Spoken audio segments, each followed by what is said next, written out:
acara Maulid Nabi itu sarana apa ritual? Ritual kan? Itu bukan sarana, itu ritual. Kalau itu ritual ternyata tidak ada di zaman Nabi, maka itu adalah bid'ah. Hei pelaku bid'ah, perbuatan Maulid Nabi SAW tidak bid'ah karena masih dipayungi dalil hukum yang umum. Kelahiran Nabi Muhammad SAW menjadi momentum yang ditunggu-tunggu oleh mayoritas umat Islam dunia. Ya, pada hari kelahirannya, umat Islam selalu memeriahkan dengan berbagai macam amalan saleh dan kegiatan yang positif. Maulid Nabi atau hari kelahiran Nabi Muhammad SAW diperingati setiap 12 Rabiul Awal tahun Hijriah. Umat Islam pun dianjurkan untuk memperbanyak sholawat, puasa, dan melakukan amal sedekah, serta amalan yang lain. Barzanji, Ad-Dibah, Sintut Durar, Burdah, Diaul Lamih.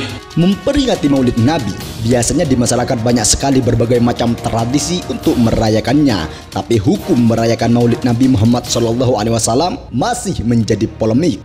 Seperti yang dilontarkan Ustadz Wahabi itu, dia mengatakan bahwa merayakan Maulid Nabi hukumnya bid'ah karena Nabi dan para sahabatnya tidak pernah melakukan sebelumnya.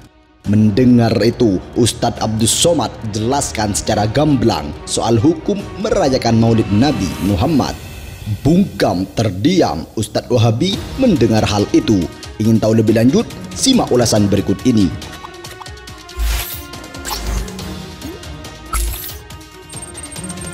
Kalau selamatnya Musa disyukuri setiap tahun, apalagi selamatnya kedatangan Muhammad sallallahu alaihi wasallam.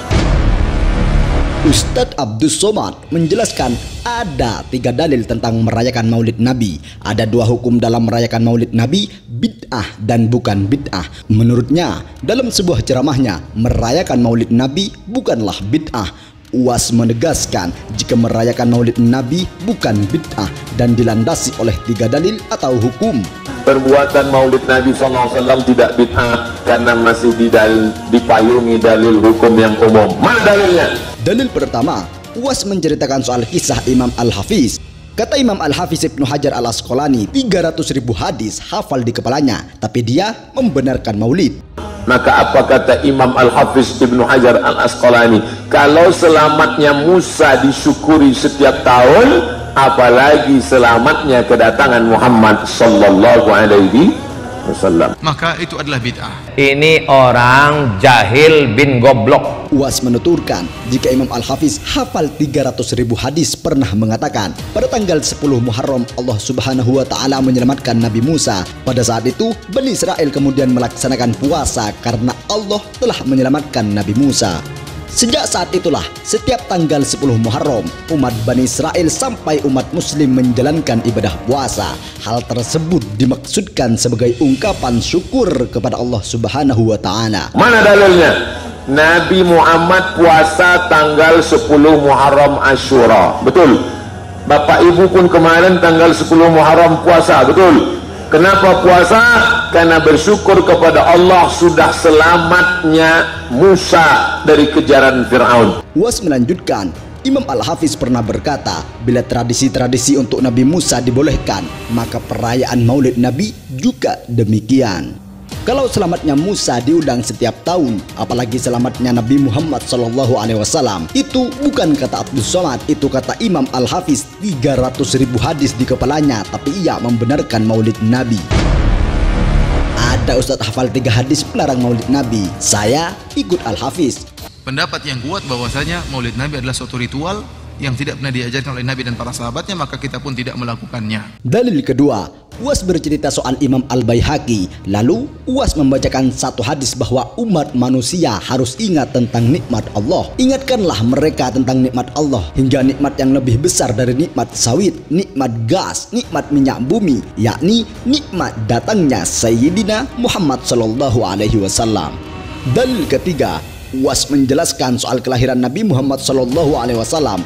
Ada seorang laki-laki namanya Abu Lahab. Abu Lahab punya seorang budak namanya Suwaibah yang ditugaskan menjadi adik iparnya. Aminah lantas melahirkan Muhammad SAW pada 12 Rabiul Awal, hari Senin. Suwaibah lantas memberi kabar pada Abu Lahab. Abu Lahab merasa senang karena adiknya yang meninggal sudah digantikan dengan keponakannya. Tentang masalah Abu Lahab masuk neraka, ditanya oleh Abbas bin Abdul Muttalib dalam mimpi, "Hai Abu Lahab, ya, bagaimana kabarmu di neraka?" "Khuffifa alayya fi kulli itsnain li'taqi Suwaibah." Azabku diringankan setiap hari Senin karena aku memerdekakan Suwaibah. Kalau Abu Lahab yang sudah jelas masuk neraka saja diringankan azabnya karena senang menyambut kelahiran Muhammad, apalagi kita yang beriman kepadanya dan mati dalam keadaan muslim, tentulah mendapatkan pahala dengan senangnya menyambut kelahiran Muhammad sallallahu alaihi wasallam. Sallallahu mubarak alaihi. Idza kana hadha kafiran ja'a dhammuhu tabat yadahu fil jahil mukhlida ata annahu fi kulli yawmin itsnain abada يخفف عنه العذاب مسرورا بأحمد فكيف بالذي في ظن الذي طول عمره بأحمد مسرورا ومات موحدا. Nabi itu sarana apa ritual? Ritual kan? Itu bukan sarana, itu ritual. Kalau itu ritual ternyata tidak ada di zaman Nabi, ya, maka itu adalah bid'ah. Ritual yang perlu kita ketahui sudah diajarkan oleh Nabi Shallallahu Alaihi Wasallam. Banyak ritual untuk mengenal Nabi, untuk mencintai Nabi banyak. Ritual dengan belajar hadis-hadis Nabi, ritual dengan sholat rawatib, dengan sholat sunnah. Kita bisa baca sirah Nabi Shallallahu Alaihi Wasallam. Pendapat yang kuat bahwasanya Maulid Nabi adalah suatu ritual yang tidak pernah diajarkan oleh Nabi dan para sahabatnya, maka kita pun tidak melakukannya. Dan yang lebih cinta kepada Nabi adalah para sahabat. Kalau kita bicara ini dalam rangka untuk cinta kepada Nabi, kita katakan para sahabat lebih cinta kepada Nabi SAW. Para sahabat, para tabi'in, imam yang 4 lebih cinta kepada Nabi daripada kita-kita ini. Ternyata mereka tidak pernah melakukan acara Maulid Nabi, padahal kecintaan para sahabat kepada Nabi lebih daripada kita. Kemudian perkara berikutnya, Nabi merayakan hari kelahirannya tiap pekan sekali. Bukan tahunan, tapi tiap pekan, yaitu setiap hari Senin, dan cara merayakannya dengan berpuasa. Bukan cara merayakannya, tapi cara bersyukurnya. Rasulullah SAW mensyukuri hari kelahirannya dengan berpuasa setiap minggu sekali. Oleh karena dalam Sahih Muslim, wasu'ila an siyami yaumil itsnain, Rasulullah SAW ditanya kenapa dia berpuasa pada hari Senin, kata beliau, "Dzaka yaumun wulidtu fihi." Pada hari tersebut aku dilahirkan. Jadi Nabi SAW mensyukuri hari kelahirannya pada hari Senin dengan berpuasa setiap minggu, setiap hari Senin. Jadi kita katakan, kalau Anda ingin mencintai Nabi, ingin merayakan hari kelahiran Nabi, ikutilah cara Nabi. Bagaimana cara bermaulid Nabi? Caranya setiap hari Senin berpuasa. Bukan dirubah setiap tahun makan-makan, tidak, kebalik. Harta yang kita cari pagi, petang, siang, dan malam itu belum tentu kita nikmati. Maka salah satu investasi akhirat sampai ke alam barzah kita adalah pembangunan pondok pesantren. Di antaranya yang terpercaya, pembangunan pondok pesantren Gunung Pandak Malang.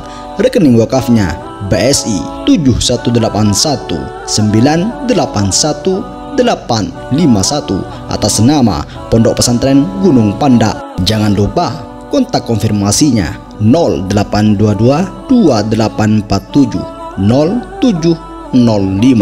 Berkah rezekinya, anaknya anak soleh soleha menjadi penghafal Al-Quran, dan negeri ini menjadi baldatun thayyibatun wa rabbun ghafur. Pahala terus mengalir meski umur kita telah berakhir.